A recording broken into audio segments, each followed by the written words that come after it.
अचानक उस रोज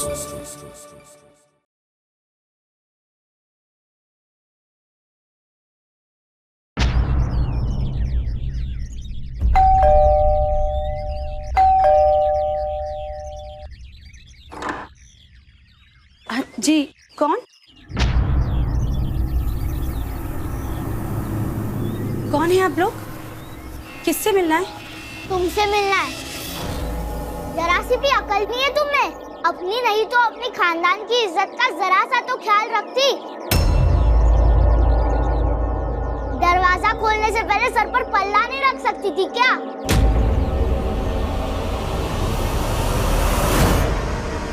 ये कौन है ये बच्चा? क्या काम है आप लोगों को? मुझे नहीं पहचाना? कौशल्या।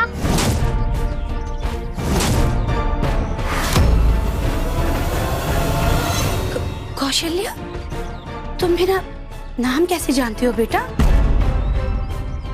क्या हो रहा है ये सब? मुझे कुछ समझ में नहीं आ रहा। नमस्कार। कौन था वो बच्चा और उस विधवा औरत के साथ इस तरह से बात क्यों कर रहा था? क्या उस बच्चे का और औरत का कोई रिश्ता था? जो भी हो, लेकिन बड़ों के साथ बात करने का एक अदब तो होना ही चाहिए। लेकिन क्या सच में वो औरत बच्चे से बड़ी थी या फिर कोई और ही बात है? ये कोई और ही बात का सच जानने के लिए हम आपको ले चलते हैं उत्तर प्रदेश के हरदोई में, जहाँ के हैदर अली और उनकी बेगम महजबीन का 8 साल का बच्चा सुल्तान, जो जन्म से ही काफी चिड़चिड़ा था और अपनी धुन में न जाने क्या क्या बड़बड़ाता रहता था। उस दिन जब सुल्तान बहुत बीमार था तब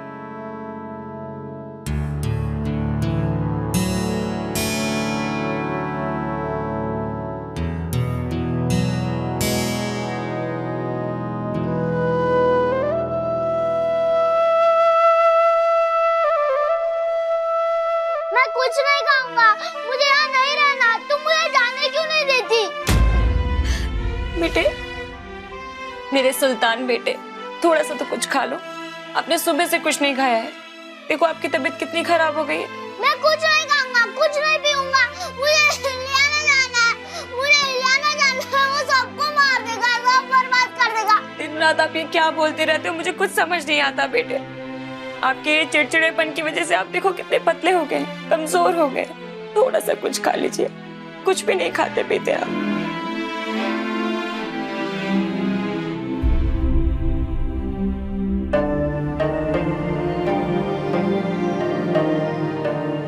आप मेरे बहुत प्यारे बेटे हो, है ना? अपनी अम्मी से बहुत प्यार करते हो।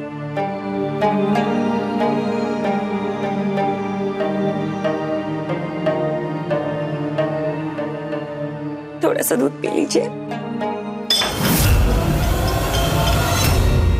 लियाना है, मुझे लियाना है, मुझे लियाना है।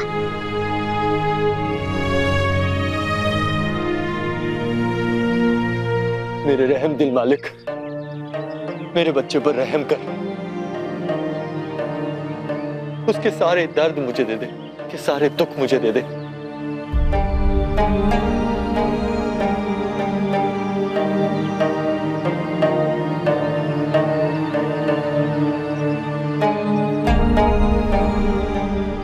आप मेरी बात मान क्यों नहीं लेते?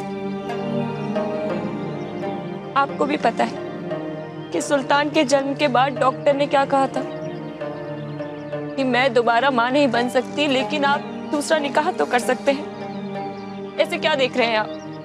मैं गलत नहीं कह रही हूँ। आप दूसरा निकाह कर लीजिए। कम से कम यहाँ बच्चों की किलकारियां तो गूंजेंगी, आपके चेहरे पे और इस घर में खुशियां आएंगी। और क्या पता बच्चों को देखकर हमारा सुल्तान भी ठीक हो जाए। नहीं महजबी नहीं, अगर कर सकता तो कर चुका होता। मैं जानता हूं कि हमारे मजहब और शरीयत में मुझे दूसरे निकाह की इजाजत है, पर इस बात की गारंटी कौन देगा कि जो दूसरी बेगम आएगी उसकी सीरत बिल्कुल तुम्हारी तरह होगी। आप बहुत अच्छी हैं महजबी, बहुत अच्छी। मैं ताउम्र सुल्तान का ख्याल रखूंगा, फिर भी उस परवरदिगार की मर्जी। आप दिल छोटा ना कीजिए। हमारा यकीन है कि हमारा सुल्तान बिल्कुल ठीक हो जाएगा। अल्लाह के दर पर देर है पर अंधेर नहीं। हैदर, रघुनाथ भाई जान आ गए।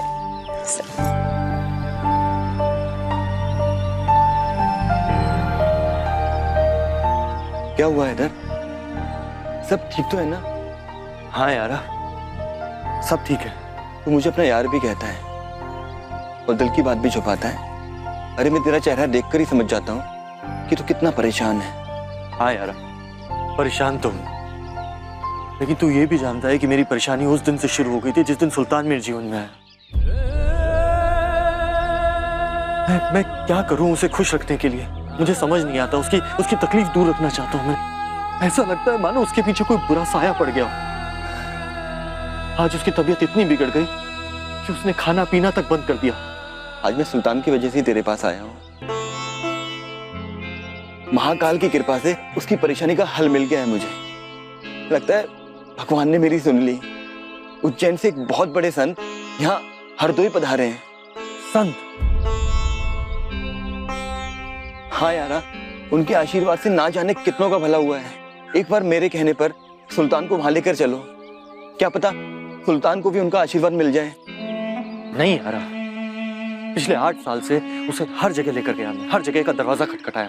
बड़े बड़े डॉक्टर, पीर, फकीर, मस्जिद, दरगाह, हर जगह ले जाकर उससे दुआ मांगी।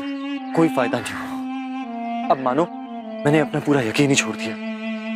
जो परवरदिगार चाहेगा, अब उसके भरोसे, उसके रहम पे। इतना निराश ना हो यार, एक बार कोशिश करके देख ले। बहुत अच्छे संत हैं, हमने उनके बारे में बहुत सुना है। मैं भी वहीं से आ रहा हूँ। मेरे कहने पर एक बार सुल्तान को लेकर वहां चल। उनके दरबार से आज तक कोई खाली हाथ नहीं लौटा है। नहीं यारा, वैसे भी मैं मुसलमान हूँ। ये क्या कह रहे हैं आप?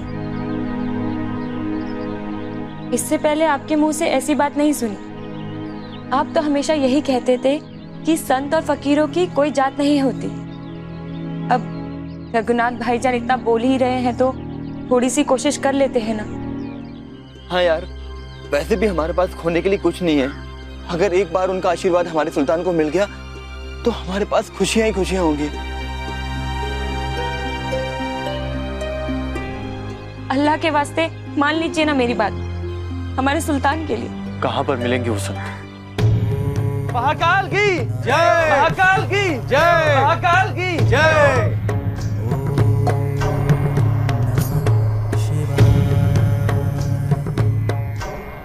मुझे दिल्ली आना है, मुझे दिल्ली आना है। जय महाकाल। जय महाकाल। मुझे गुरुजी से मिलना है। मुझे दिल्ली आना है, मुझे दिल्ली आना है। ये सब तुम्हारे साथ हैं? जी हाँ। ठहरो, अभी हम गुरुदेव से पूछ कर आते हैं। और सुनो, तुम लोग उधर हटो, उधर दूर हटो, दूर हटो। मैंने तुम्हें पहले ही मना किया था कि हमें यहाँ पे नहीं आना चाहिए, फिर भी जिद कर तुम दोनों मुझे यहाँ पे ले आए। हमारे मजहब अलग। अब चलो यहाँ से। एक बार गुरुजी के मुंह से सुन लूं तो सच का पता लग जाएगा।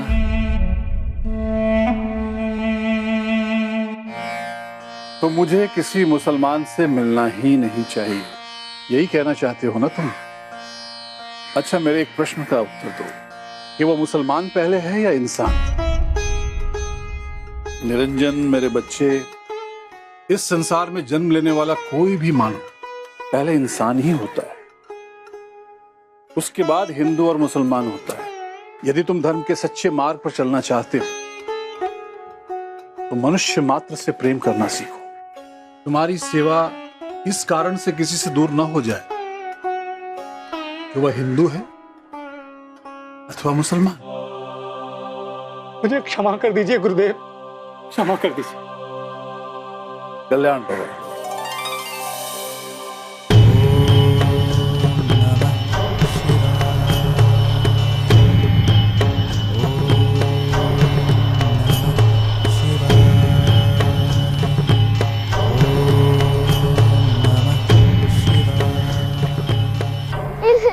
कल्याण भवा, कल्याण भवा।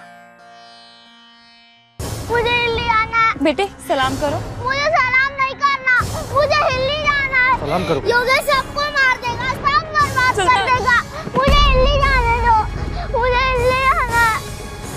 सुल्तान, सुनो बेटा,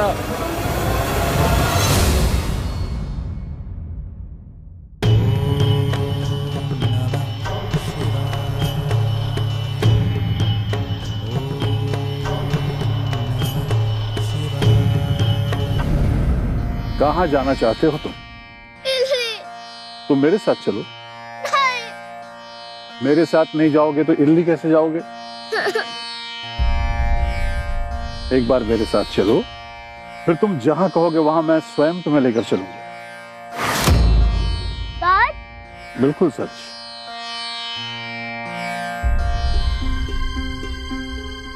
आओ मेरे साथ। ये तो करिश्मा हो गया। आज तक सुल्तान कभी किसी के पास नहीं गया। हाँ। आज तक मेरे पास भी नहीं आया। हाँ, कैसे कुछ ही समय में कैसे घुल मिल गया है ना बाबा जी से। हाँ। आओ आओ, आप लोग भी आइए।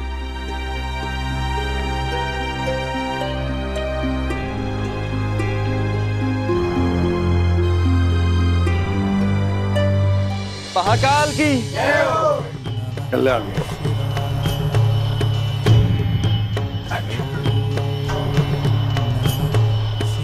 मुझे इल्ली आना है, मुझे इल्ली आना है, मुझे इल्ली आने दो, मुझे इल्ली आना है। ये कहाँ जाने की बात करता है बेटी? समझ में तो कुछ भी नहीं आता है बाबा। जब भी सुल्तान गुस्से में होते हैं तो किसी योगेश का नाम लेते हैं। बस बाबा कहीं जाने की बात कहता रहता है। इल्ली आना है, इल्ली आना है, बस यही दोहराता रहता है। मुझे आने दो।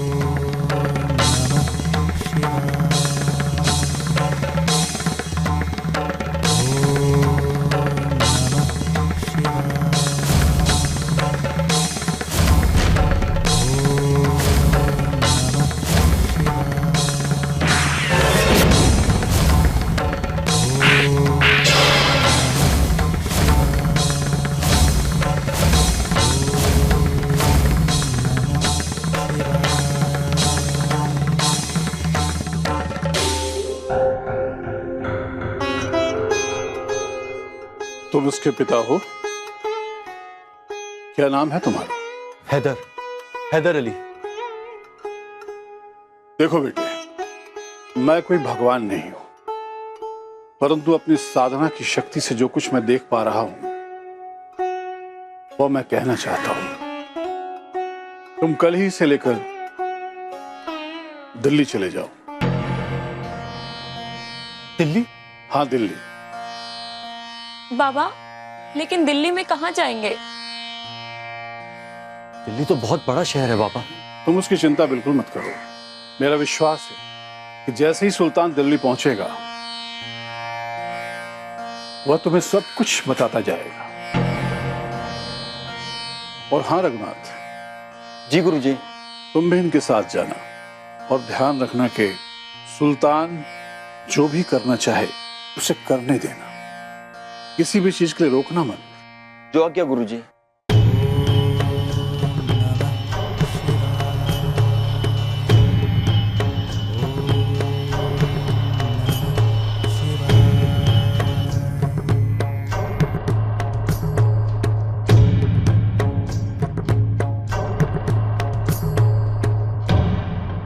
आप सचमुच कोई पीरो मुर्शीद है। नहीं बेटी, मैं कोई भगवान नहीं हूं, परंतु जो कुछ मैं देख रहा हूं उससे मुझे यही लगता है कि सुल्तान को अपने पिछले जन्म की याद परेशान कर रही है। एक बार तुम लोग इसे लेकर दिल्ली चले जाओ, महाकाल की कृपा हुई सब ठीक हो जाएगा। बाबा, हम आज रात ही दिल्ली के लिए निकल जाएंगे। ठीक है, मगर एक बात ध्यान रहे कि दिल्ली सुबह पहुंचना और शाम को वापसी के लिए चल देना। अगर वहां रुक गए तो याद रखना सुल्तान कभी फिर वापस नहीं आएगा, और यदि वहां से वापस आ गए तो सुल्तान ठीक हो जाएगा। जी। मगर हाँ, वहां से आने के पश्चात इसे लेकर सबसे पहले मेरे पास आना। जी। जी। महाकाल की जय, महाकाल की जय, महाकाल की जय। इल्ली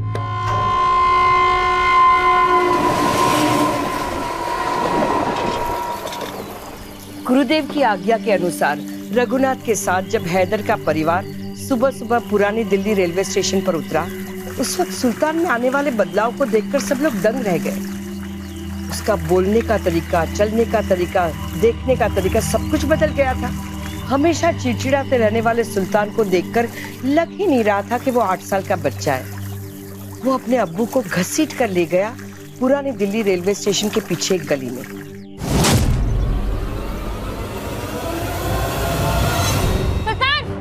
भाभी, हैदर, सुनो, तुम्हें याद है ना गुरुजी ने क्या कहा था कि सुल्तान जो करे उसे करने देना, जो कहे उसे कहने देना, उसे रोकना मत। चलिए।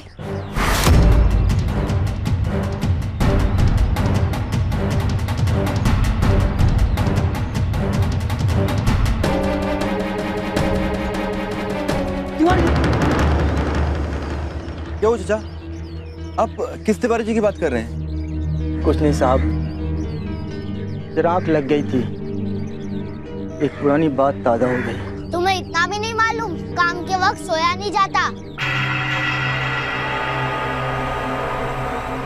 क्या हुआ चाचा?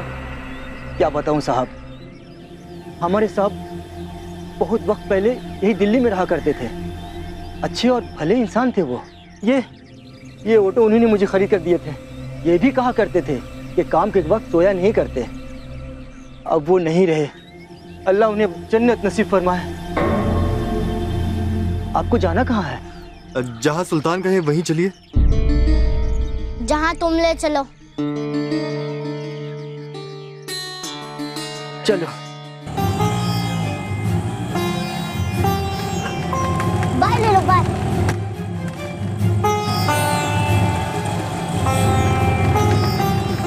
राइट। दरियागंज जाना है क्या? हाँ, दरियागंज।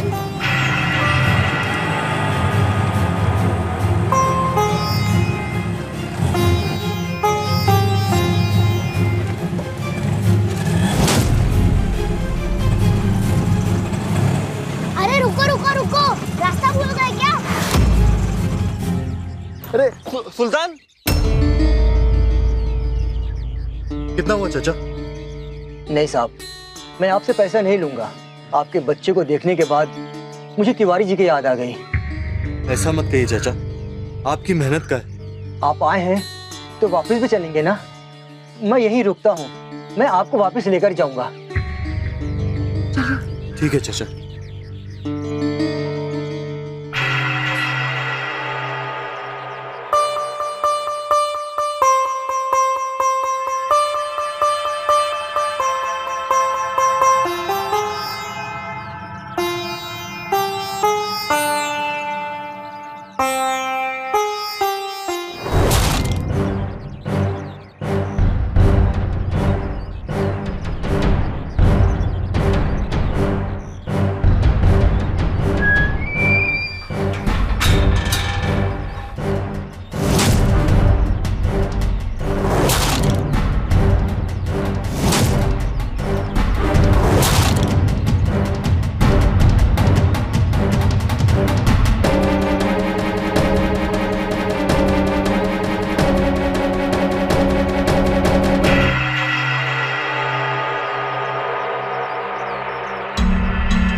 जी,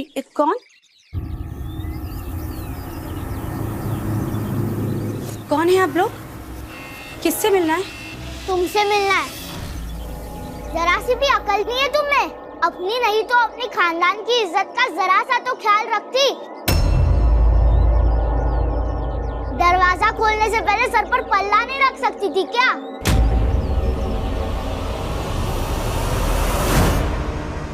ये कौन है ये बच्चा? क्या काम है आप लोगों को? मुझे नहीं पहचाना? कौशल्या,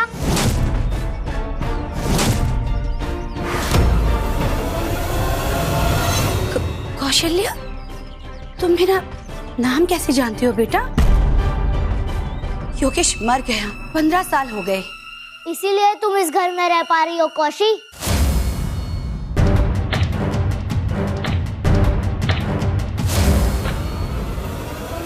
नीचे कुछ है। अचानक उस रोज तुम मेरा नाम कैसे जानती हो बेटा? क्या हो रहा है ये सब? मुझे कुछ समझ में नहीं आ रहा। आप परेशान मत होइए, मैं आपको सब बताता हूँ। जब रघुनाथ ने कौशल्या को संत की आज्ञा और सुल्तान की बीमारी की सारी बातें बताई, तब भी कौशल्या की समझ में कुछ नहीं आ रहा था। देखिए, मुझे कुछ समझ में नहीं आ रहा, फिर भी आइए, अंदर आइए, आप लोग आइए, आइए बैठिए।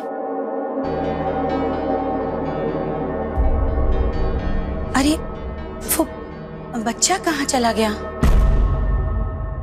योगेश कहाँ है? तुम योगेश को कैसे जानते हो? मेरी बात का जवाब दो, वो कहाँ है? नहीं, पहले तुम ये बताओ हमें कि तुम हम सबको कैसे जानते हो? बहुत जिद्दी हो गई हो तुम, कोई बात नहीं सुनती।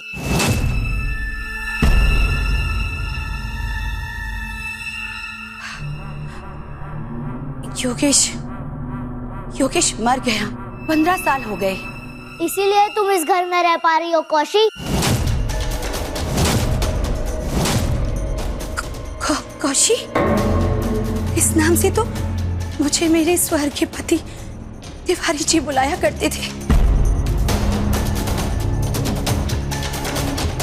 कौशी, तब तो योगेश मेरे छुपाए हुए खजाने तक नहीं पहुंच पाया होगा।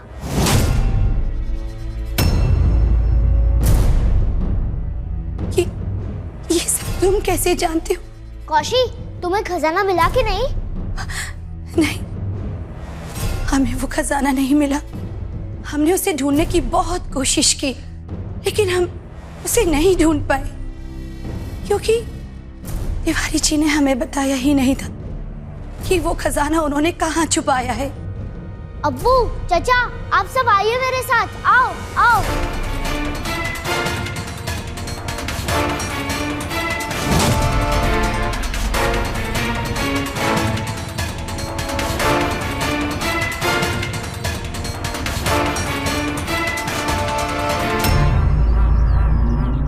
यहाँ तो कुछ बदला बदला सा लग रहा है। कौशी, यहाँ पे एक अमरूद का पेड़ हुआ करता था ना?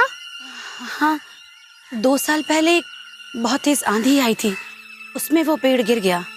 कहाँ था वो पेड़? अब वो उस जगह पर। यहाँ? हाँ।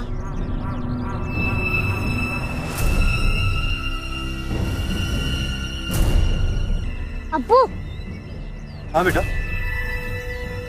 वो फावड़ा लेके यहाँ पे खोदिए ना। ये क्या कह रहे हैं सुल्तान?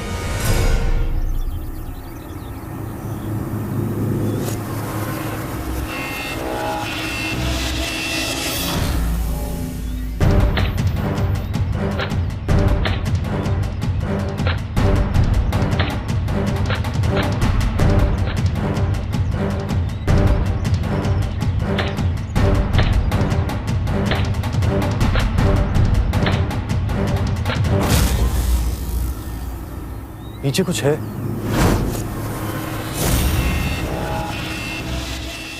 अब्बू, उस कलश को निकालिए।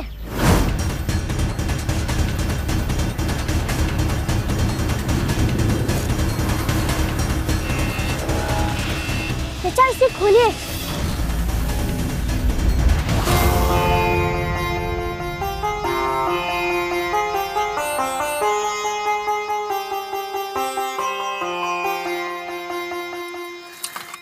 कोशी, योगेश खजाने तक नहीं पहुंच पाया। तिवारी जी, आप आ गए। मुझे तुम्हारी बहुत चिंता हो रही थी, कहीं योगेश ने तुम्हें कोई नुकसान तो नहीं पहुंचाया ना? नहीं तिवारी जी, उसने कोशिश तो बहुत की थी, पर भगवान ने हमेशा मेरी रक्षा की। मेरे ख्याल से हमें अंदर चल के बात करनी चाहिए। नंदिनी कहाँ गई? नंदिनी को योगेश ने मार डाला। योगेश ने अपनी पत्नी को भी मार डाला? हाँ, उसने नंदिनी को मार डाला। जब आपको डाकुओं ने मार डाला था ना, तब। कौशी, मुझे डाकुओं ने नहीं मारा।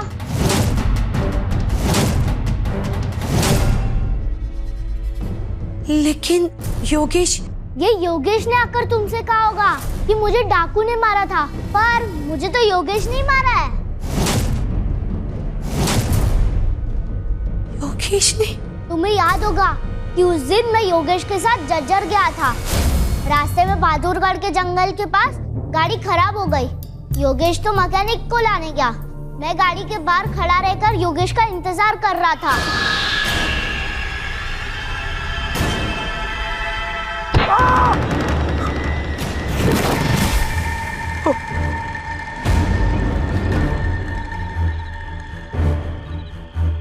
योगेश,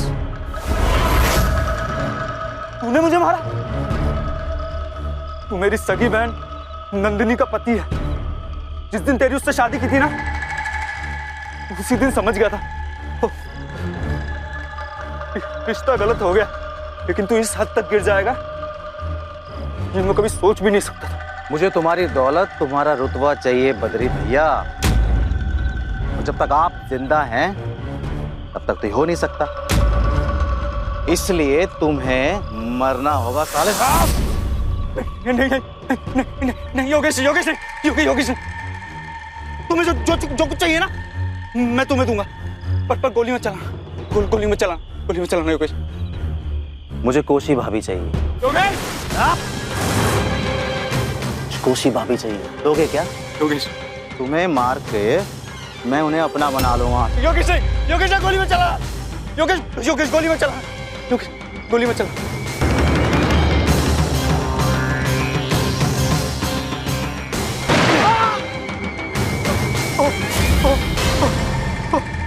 योगेश, तुम कभी सुखी नहीं रह पाओगे। तड़प कर मौत मिलेगी तुम्हें, मरकर भी मैं तुम्हारा कभी पीछा नहीं छोड़ूंगा। मैं अपनी कोशिश को बचाने के लिए लौट कर आऊंगा। मैं लौट कर आऊंगा। कोशी, लौट कर आऊंगा कोशी।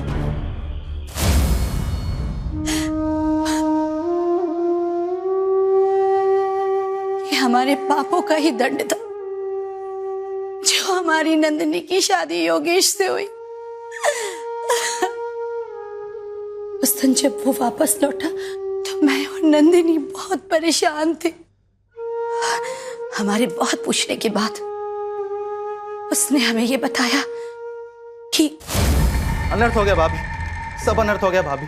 हम बद्री भैया के साथ बहादुरगढ़ के जंगलों से जा रहे थे, तभी गाड़ी अचानक खराब हो गई और हम अकेले पैदल मैकेनिक को लेने चले गए। और भैया गाड़ी के पास अकेले ही खड़े थे।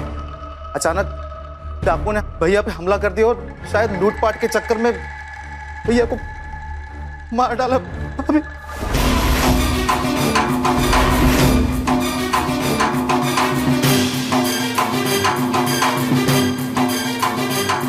लेकिन तुम्हें कैसे पता चला कि भैया पे डाकुओं ने हमला किया?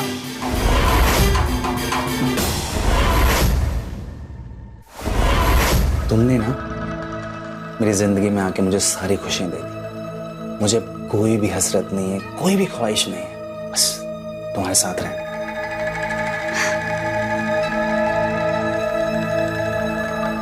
अचानक उस रोज तुम्हें कैसे पता चला कि भैया पे डाकुओं ने हमला किया?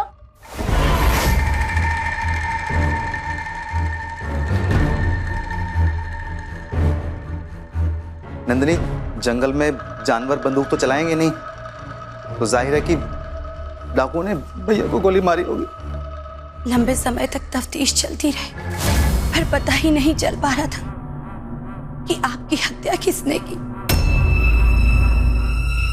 पुलिस ने भी 2 साल बाद केस बंद कर दिया। फिर उसने सारे घर और बिजनेस पर अपना कब्जा जमा लिया था।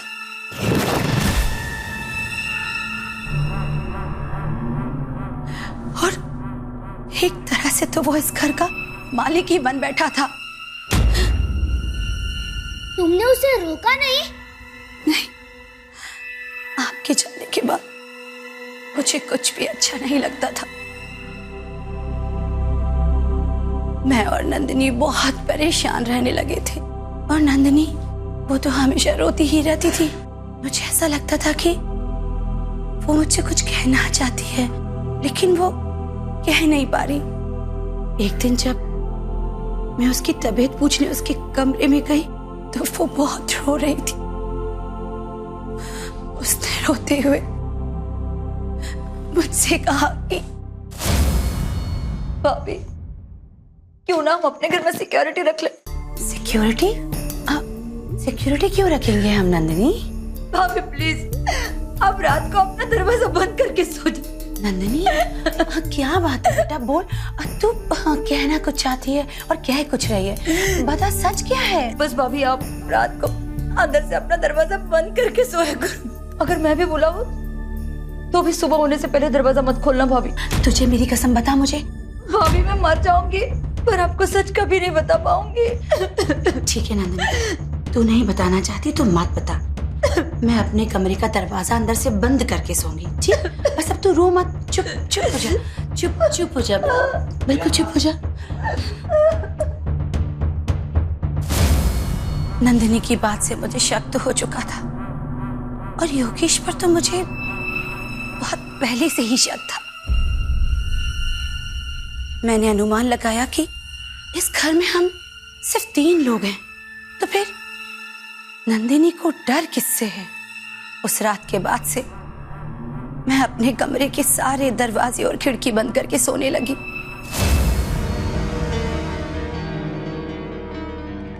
सारी रात मुझे अपने कमरे के बाहर हलचल सुनाई देती थी।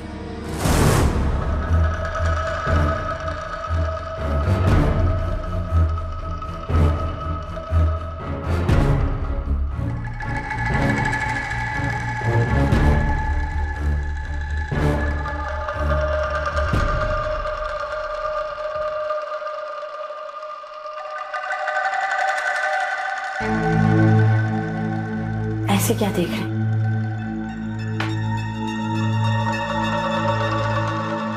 तुमने लाल साड़ी पहनकर ना मेरी सारी हसरतें पूरी कर दी कोशी। अपने सपनों को सच होते देख रहा हूं। मैंने हमेशा तुम्हें पाने की चाहत की थी और देखो आज मेरी सारी चाहत पूरी हो गई। दिल ऐसा कर रहा है कि बस इन पलों को मैं हमेशा हमेशा के लिए अपने दिलों में समेट लूं।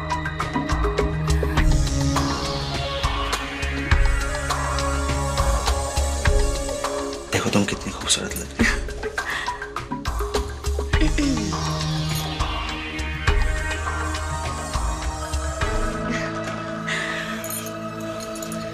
तुमने ना मेरी जिंदगी में आके मुझे सारी खुशियां दे दी। मुझे कोई भी हसरत नहीं है, कोई भी ख्वाहिश नहीं है, बस तुम्हारे साथ रहना है।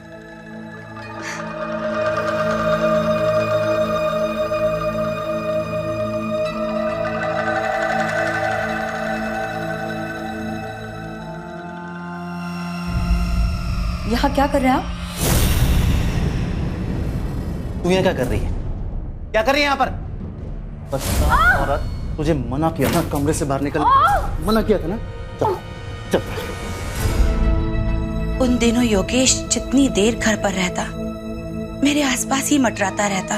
जो मनुष्य और उस कर्म में अकर्म देखता है, जो अकर्म में कर्म देखता है, वह मनुष्यों में बुद्धिमान है और वह योगी समस्त कर्मों के करने।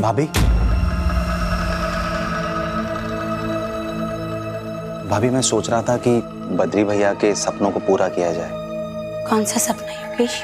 आपको याद होगा भाभी, बद्री भैया हमेशा हम परिवार वालों के साथ कश्मीर जाने का प्लान किया करते थे और वो ये भी कहते थे कि कश्मीर देखे बगैर वो मर गए तो उनकी आत्मा को मुक्ति नहीं मिलेगी। जब अब तुम्हारे भैया ही नहीं रहे तो अब कश्मीर जाके क्या करेंगे? भैया नहीं रहे तो क्या हुआ? मैं तो हूं ना। आपको 1 मिनट के लिए भी भैया की कमी नहीं खलने दूंगा भाभी। ये तुम क्या कह रहे हो योगेश? तुम्हारा दिमाग तो ठीक है? मैंने कुछ गलत नहीं कहा भाभी। जिस तरह से मैं आपका यहाँ ख्याल रखता हूँ, ठीक वैसे ही मैं कश्मीर में आपका पूरा ख्याल रखने की कोशिश करूंगा। तुम अपनी सारी हदें पार कर रहे हो योगेश। बेहतर होगा कि तुम नंदिनी के साथ कश्मीर जाने का प्लान बनाओ। मैं तुम्हें छोड़कर कहीं नहीं जाऊंगा। मेरा मतलब आपको छोड़कर मैं कहीं नहीं जाऊंगा भाभी। मैं कहीं नहीं जाऊंगी। भगवान के लिए मुझे अकेला छोड़ दो। चली जाओ यहाँ से।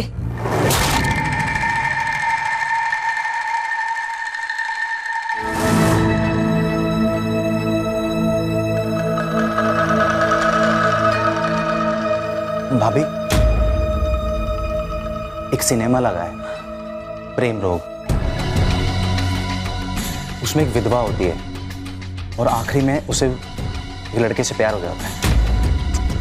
योगेश, मैं तुमसे पहले भी कह चुकी हूँ कि तुम अपनी हदें लांघ रहे हो।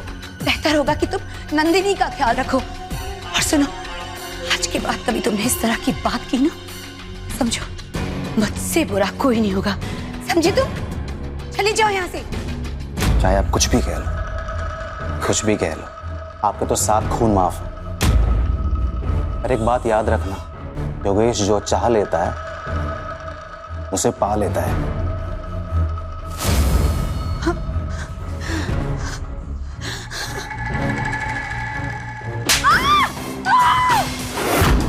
कान खोल के सुन ले नंदिनी, तेरी औकात मेरी जिंदगी में जूते से ज्यादा नहीं है।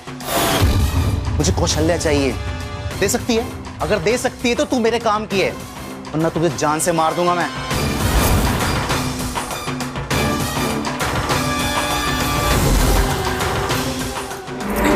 शर्म नहीं आती तुझे? भाभी माँ समझ। तेरी होगी। मेरे लिए कौशल्या मेरी जान है, मेरा सपना है, मेरी जिंदगी है वो। कान खोल के सुन, तू जो चीज चाहता हूँ वो पा लेता हूँ मैं तुझे त्याग देती हूँ। तू मर गया मेरे लिहाज से। चला जा यहाँ से, जा यहाँ से, चला जा यहाँ से। निकल जा। हाँ? मुझ पे हाथ लगाती है? हाँ? मुझ पे हाथ लगाएगी? हाँ?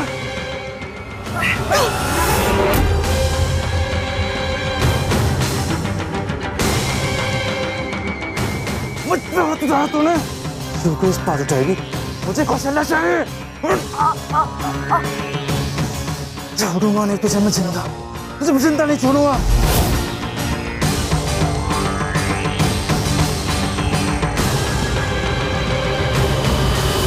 योगेश, छोड़ दो उसे, छोड़ दो उसे, छोड़ दे। शान से कौशल्या, गोली मत चलाना। मेरी बात सुना, गोली मत चलाना। बद्री भैया भी नहीं है और नंदिनी भी नहीं है। हम दोनों बहुत अच्छे से जी सकते हैं। प्रेम रोग में भी एक विधवा ने शादी की थी। मेरे आगे पीछे भी अब कोई नहीं है। तो मैं वादा करता हूँ, मैं वादा करता हूँ कि मैं तुझे दिल की रानी बना के रखूँ तुम्हें।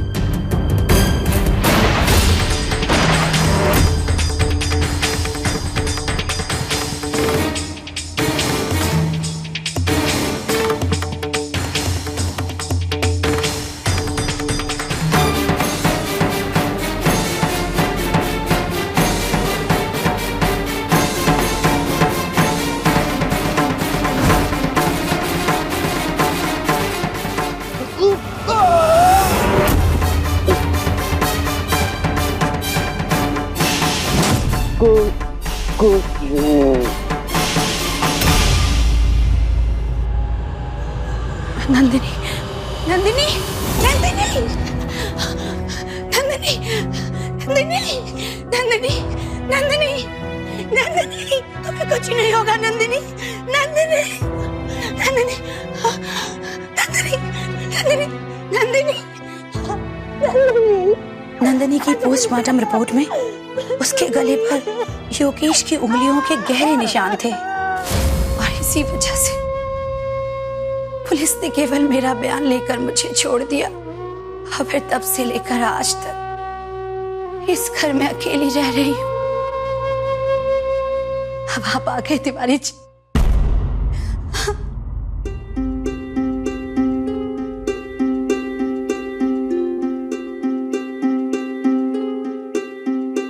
बहन जी, अब हमें चलना होगा। अच्छा होता अगर आप भी हमारे साथ आते हरदोई। अब मैं कहीं नहीं जाऊंगी, मैं इसी घर में रहूंगी। अच्छा ही होगा कि आप सब भी यहीं दिल्ली में आकर बस जाएं। अब ये सारी धन दौलत घर बार सब कुछ सुल्तान ही का तो है। नहीं, ये हम नहीं ले सकते। देखिए, मेरी मौत के बाद मेरा कोई वारिस नहीं है। ये सारी दौलत का सच्चा वारिस सुल्तान ही है। और अब मुझे इस बात पर भी पूरा विश्वास हो चुका है कि तिवारी जी ही सुल्तान के रूप में वापस आए हैं। प्लीज आप लोग यहीं रुक जाइए। कौशल्या जी, हम रात को यहाँ रुक नहीं सकते, हमें अभी जाना होगा। हम फिर कभी आ जाएंगे, गुरुजी की यही आज्ञा है।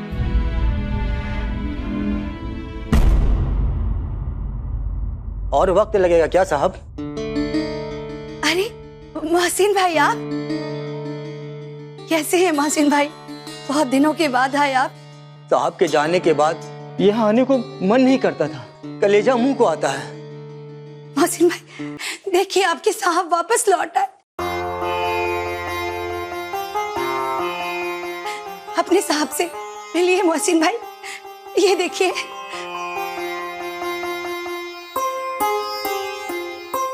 मुझे तो पहले सुबह हो गया था, इन्हीं के इंतजार में सारी दोपहर बैठा रहा बाहर में।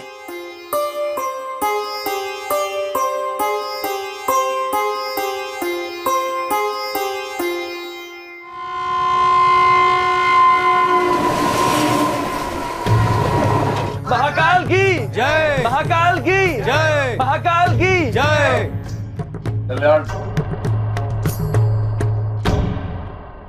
महाकाल की कृपा से सब कुछ शुभ और कुशल हो गया। सुल्तान, यहाँ बेटा।